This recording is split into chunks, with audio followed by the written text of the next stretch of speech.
नमस्कार, आप देख रहे हैं पहली आवाज न्यूज 24 और मैं हूं आपके साथ आरती सिंह आजाद। डालते नजर आज की खास खबर की ओर। अनुसूचित जाति जनजाति संयुक्त एकता महासंघ ने दिया ज्ञापन। महामहिम राष्ट्रपति के नाम ज्ञापन सौंपा गया। बुधवार को अनुसूचित जाति जनजाति व भीम आर्मी कार्यकर्ता संयुक्त एकता महासंघ ने राष्ट्रपति के नाम एसडीएम को ज्ञापन दिया। ज्ञापन में बताया गया कि सुप्रीम कोर्ट के 7 न्यायाधीशों की संवैधानिक पीठ द्वारा अभी हाल ही में 1 अगस्त 2024 को देश में SC/ST वर्ग के आरक्षण के संदर्भ में जो एक अति महत्वपूर्ण निर्णय दिया गया, जिसमें SC/ST वर्ग के लोगों को पुनः उपवर्गीकृत किए जाने को मान्यता प्रदान की गई। और इस संबंध में माननीय सुप्रीम कोर्ट द्वारा दविंदर सिंह बनाम पंजाब राज्य मामले में पारित इस आदेश के अनुसार अब राज्य सरकारें SC/ST वर्ग की सूची के भीतर आरक्षण के लिए उपवर्गीकरण अर्थात नई सूची बना सकेगी।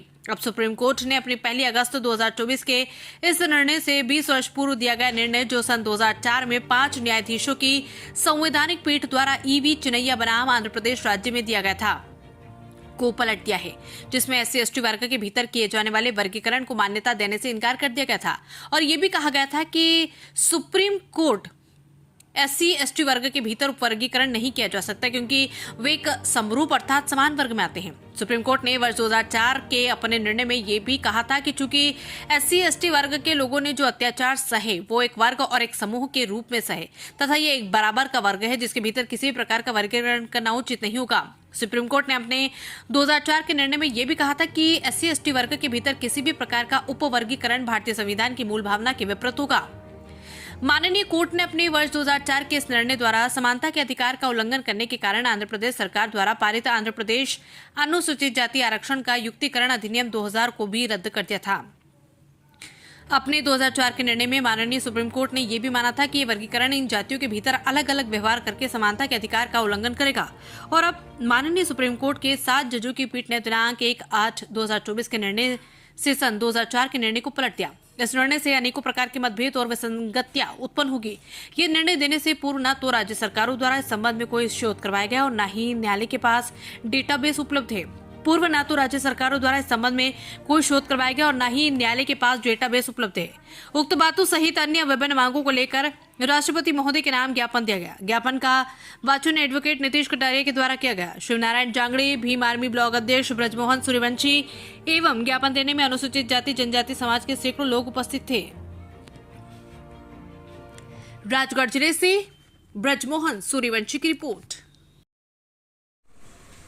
सर, ये जो आज आपने शांतिपूर्वक रैली निकालकर SDM कार्यालय पर ज्ञापन दिया है, क्या खास वजह, क्या उद्देश्य को लेकर दिया है?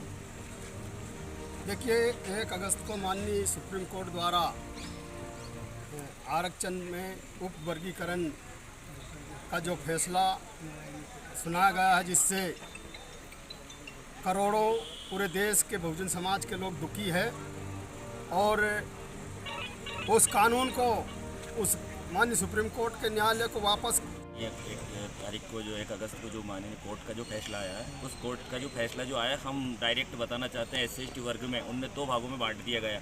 उन्हें ये लग रहा था, आने वाली कुछ ताकतों को ये लग रहा था कि इन लोगों में एकता हो रही है, तो उसको 2 भागों में बांट दिया। उनका कहने का मतलब है कि जिसको आरक्षण मिल गया है उसको आरक्षण ना मिला जाए, ऐसा न रखते हुए वो वर्ग बांटेंगे A, B, C के चक्कर में। AB के चक्कर उन लोगों को जो आगे लाएंगे, जिन लोगों के अभी तक वो जो हैं उनको वो वहाँ पर जो पढ़ाई लिखाई नहीं आएंगे, वो उस वर्ग के वहाँ पर पहुँच नहीं पाएंगे, तो वो जो कोटा जो रहेगा वो जनरल में चला जाएगा। तो इसलिए हमें उसको हटाते हुए सभी को समान कर दे। मानिए जो कोर्ट का जो फैसला है, उसको जो पुराना जो फैसला था उसको यथावत रह के इसको वापस ले ले। हम भारत सरकार से मांग करते हैं आपके चैनलों के माध्यम से कि भारत सरकार अध्यादेश ला करके संसद में और इस फैसले को रद्द करे और यथावत है उसका संविधान जो 2 साल 11 महीने 18 दिन में बनाया था, उस संविधान की को कुचलने का काम चल रहा है साथियों। और उसके जरिए जो हमारे समाज के लोग SC/ST के लोग। फिलहाल इतना ही, कल फिर हाजिर होंगे एक और बड़ी खबर के साथ। अब तक के बने रहे हमारे साथ और देखते रहें पहली आवाज न्यूज 24। नमस्कार।